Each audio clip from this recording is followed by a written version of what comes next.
bersama saya Isna Fitriana Dewi dari program studi pendidikan guru madrasah ibtidaiyah dari kelas 4D.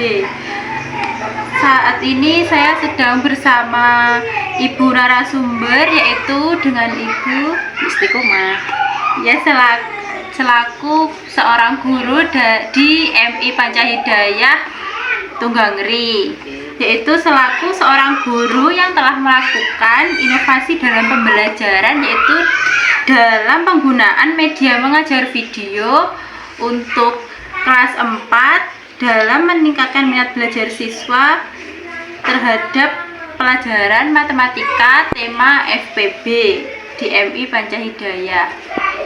Baik, dalam hal ini saya akan mengungkapkan beberapa pertanyaan Ibu. Yaitu pertanyaan yang pertama, bagaimana asal atau faktor penyebab dibuatnya inovasi pembelajaran yang telah Ibu lakukan? Yang pertama gini Mbak ya, faktor yang paling mencolok adalah faktor perkembangan zaman.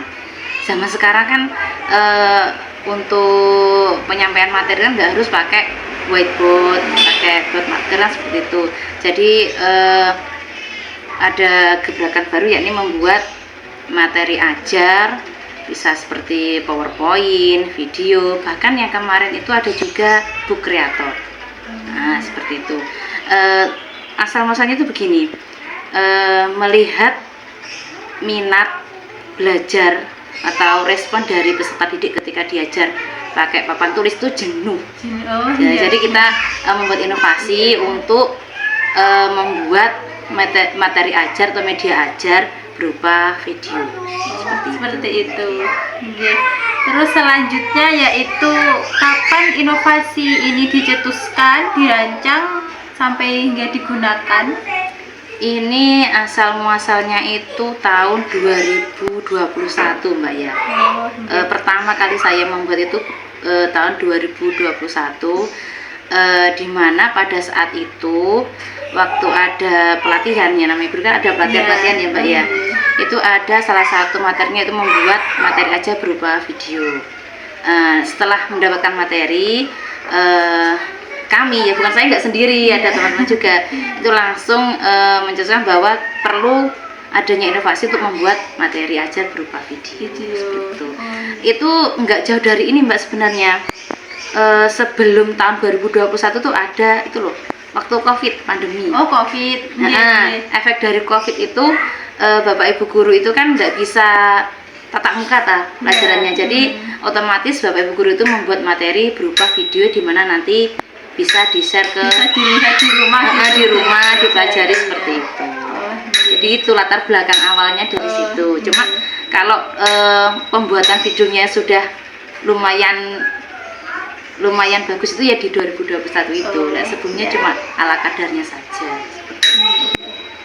Yang selanjutnya, siapa saja Bu yang terlibat dalam membantu atau membuat inovasi yang telah Ibu lakukan? Ketika membuat video itu, yang pertama saya sendiri, terus ada dibantu dengan teman ya, karena dengan banyaknya pekerjaan di sekolah ya, kan enggak hanya cuma membuat materi ajar saja, ada nanti buat RPP, entah itu nanti buat jurnal atau apa, kan banyak. Jadi ini saya dibantu dengan rekan saya. Selanjutnya, bagaimana proses awal dalam pembuatan inovasi ini? Materi ajar video tadi ya. Nah, itu pertamanya membuat dari PowerPoint dulu. Dari PowerPoint, terus nanti saya ada buat rekam suara juga. Terus nanti waktu ditayangkan itu rekamnya itu di-matchkan di PowerPoint, lalu dibentuk video, lalu di-share di YouTube gitu. Seperti itu. Sederhana Mbak, masih sederhana. Terus bagaimana cara kerja atau cara penggunaan inovasi tersebut? Ada dua versi ya Mbak ya. Kalau waktu sebelumnya itu supaya anak waktu diajar besoknya itu lebih mudah, malamnya itu di-share di grup WA. Oh, dipelajari dong. Biar anak-anak bisa mempelajari materi itu, terus besoknya kita tampilkan menggunakan media proyektor. Selamat pagi anak-anak. Pada kesempatan pagi kali ini kita akan belajar tentang cara menentukan FPB.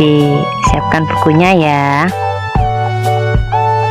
Adapun tujuan pembelajaran pada pagi hari ini adalah kalian diharapkan dapat menentukan faktor persekutuan terbesar atau FPB dengan menggunakan dua cara, yaitu pohon faktor dan dengan cara membagi semua anggota.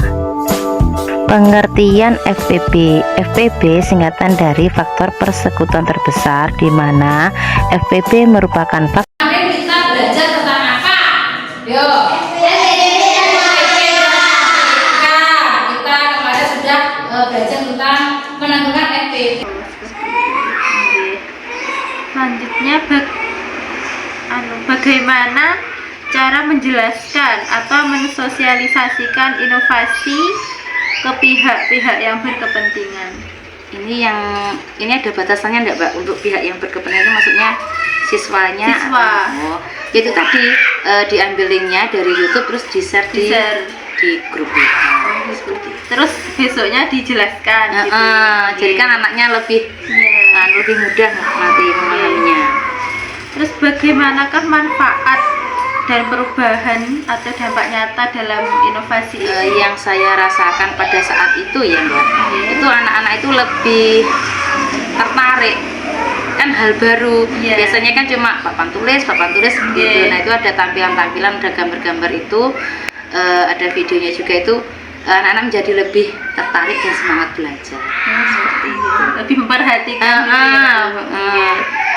Terus selanjutnya, siapa saja yang menyatakan sudah merasakan manfaat dari inovasi ini, atau dari siswanya mungkin ada yang lebih paham gitu. Ada yang bilang, Bu, dengan video ini saya menjadi lebih paham dengan materi ini. Iya, ada anaknya gini, tapi saat itu enggak saya enggak saya rekam ya, Mbak, ya, cuma gini. Waktu pemberian tugas evaluasi akhir setiap satu RPP seperti itu, itu kan anak itu lebih mengerjakan itu lebih terasa mudah, enggak seperti sebelumnya dijelaskan secara ceramah dulu, seperti itu kan, itu enggak seperti itu. Sudah dengan adanya video itu, anak sudah sangat merasa belajarnya itu lebih mudah seperti itu. Itu sebagian beberapa siswa atau hanya 1-2, Bu? Kalau yang menurut pengalaman saya itu 80%. 80%. Nanti kalau aku bilang 100% kan kan ada sebagian anak yang mungkin ada yang belum cocok dengan materi ajar seperti itu. Selanjutnya, apakah ada hambatan atau tantangan serta kekurangan yang masih dimiliki ketika inovasi ini dilakukan?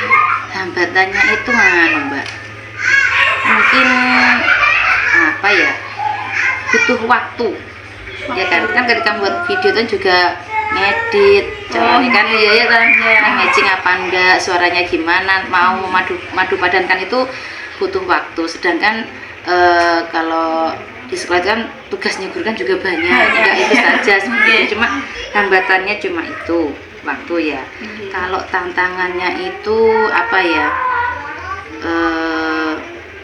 pengennya sebenarnya semua mata pelajaran itu dibuat materi ajar seperti itu, tapi masih sampai saat ini masih belum bisa ya, karena keterbatasan waktu dan pekerjaan yang lain lebih banyak juga. Terus bagaimana cara mengatasi hambatan ataupun tantangan serta kekurangan tersebut? Caranya, kalau saya sukanya begini, Mbak. Jadi kalau misalkan membuat materi ajar lagi, itu saya pasti libatkan yang lama. Misalnya dimodif ya. Oh.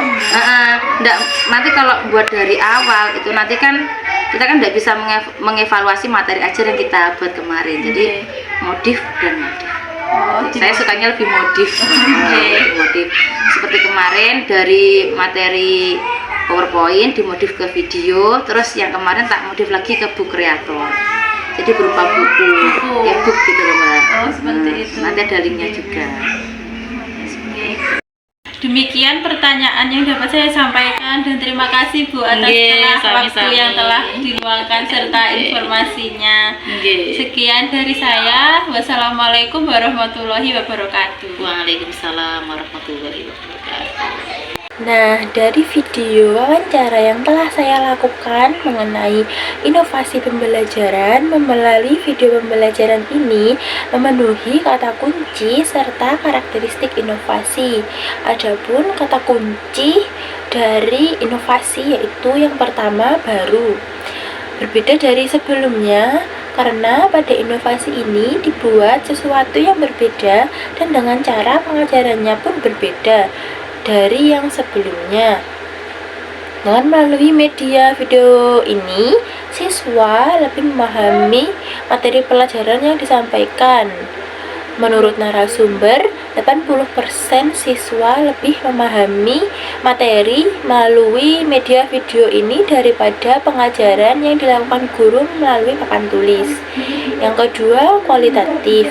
Dalam hal ini, dengan penambahan inovasi ini, menambah manajemen waktu untuk pembuatannya. Akan tetapi, cara penyampaiannya akan lebih efektif dan lebih aktif karena dapat dipelajari sebelumnya dan kapanpun dan dimanapun berada karena media ini berbentuk video sehingga bisa dilihat kapanpun dan dimanapun peserta didik berada. Yang selanjutnya pada video pembelajaran ini membentuk cara metode guru dalam mengajar yang berbeda karena bisa dipelajari sebelum masuk pelajaran di kelas dan setelah penyampaian materi pelajaran tersebut. Jika siswa kurang memahami materi tersebut, bisa diulang kembali materi tersebut melalui video pembelajaran yang telah dibuat oleh guru. Yang selanjutnya, meningkatkan kemampuan. Dalam membuat inovasi video pembelajaran ini, guru tentu harus mempunyai kemampuan seperti pengelolaan aplikasi, tenaga, serta penggunaan aplikasi tersebut, serta cara-cara baru supaya dapat mencapai tujuan pembelajaran. Selain itu, dengan inovasi ini, siswa lebih fokus dalam belajar dan semakin paham dengan materi yang dijelaskan, sehingga menghasilkan pembelajaran yang bermakna. Nah, itu tadi kata kunci dari inovasi pembelajaran. Sedangkan karakteristik dari inovasi ini yaitu yang pertama, keuntungan yang relatif. Dalam inovasi ini menguntungkan bagi penerima atau peserta didik yang dapat diketahui dari capaian hasil belajarnya. Dengan menggunakan video ini, 80% peserta didik menjadi lebih mudah memahami materi pelajaran, yaitu materi tentang FPB. Yang selanjutnya, kompatibel. Yang inovasi ini juga sesuai kebutuhan di mana peserta didik pada kelas 4 yang masih aktif dalam bermain dan senang dalam bermain tidak akan merasa bosan dan akan memperhatikan penjelasan dari guru, apalagi pelajarannya tentang matematika. Dan dengan hal ini, melalui video pembelajaran, peserta didik akan lebih tertarik untuk mendengarkan penjelasan dari guru tersebut. Yang selanjutnya, kompleksitas. Dalam hal ini, penerima atau peserta didik lebih tertarik untuk menerima materi pelajaran dibandingkan penjelasan dari guru dengan papan tulis yang akan menjadikan siswa merasa cepat bosan. Berbeda dengan video pembelajaran ini, siswa akan lebih tertarik untuk memperhatikan pelajaran. Selanjutnya, teratabilitas. Video pembelajaran ini mudah digunakan siswa dan dapat digunakan siswa kapanpun dan dimanapun berada, karena media ini berbentuk video sehingga bisa digunakan dimanapun dan kapanpun peserta tersebut berada. Yang selanjutnya dapat diamati, selain bentuk inovasi ini menarik yaitu berupa video, dan mungkin para pendidik lain sudah pernah melakukan hal seperti ini, akan tetapi peserta didik akan lebih mudah untuk memahami materi dan lebih tertarik untuk mendengarkan penjelasan dari guru melalui video tersebut, karena biasanya anak-anak lebih suka melihat video-video yang menarik ketimbang memperhatikan pembelajaran yang terasa monoton, yaitu misalnya melalui papan tulis. Nah, adapun tujuan dari inovasi ini yaitu mempunyai tujuan yang menarik perhatian siswa dan memotivasi siswa untuk lebih antusias dalam belajar. Hal ini berbeda dengan sebelumnya saat dijelaskan menggunakan papan tulis yang dirasa siswa merasa bosan untuk mendengarkan penjelasan dari guru tersebut. Yang selanjutnya kualitatif. Dengan penggunaan video pembelajaran ini dapat dijangkau oleh siswa yang lebih banyak, karena video pembelajaran dapat disebarluaskan sehingga dapat dipelajari oleh banyak siswa. Dan video pembelajaran ini bisa dilihat siswa yang bukan dari sekolahan guru yang membuat inovasi tersebut, melainkan bisa dilihat siswa yang berada di seluruh Indonesia. Nah, mungkin cukup sekian kesimpulan yang dapat saya sampaikan. Kurang lebihnya saya mohon maaf. Terima kasih. Wassalamualaikum warahmatullahi wabarakatuh.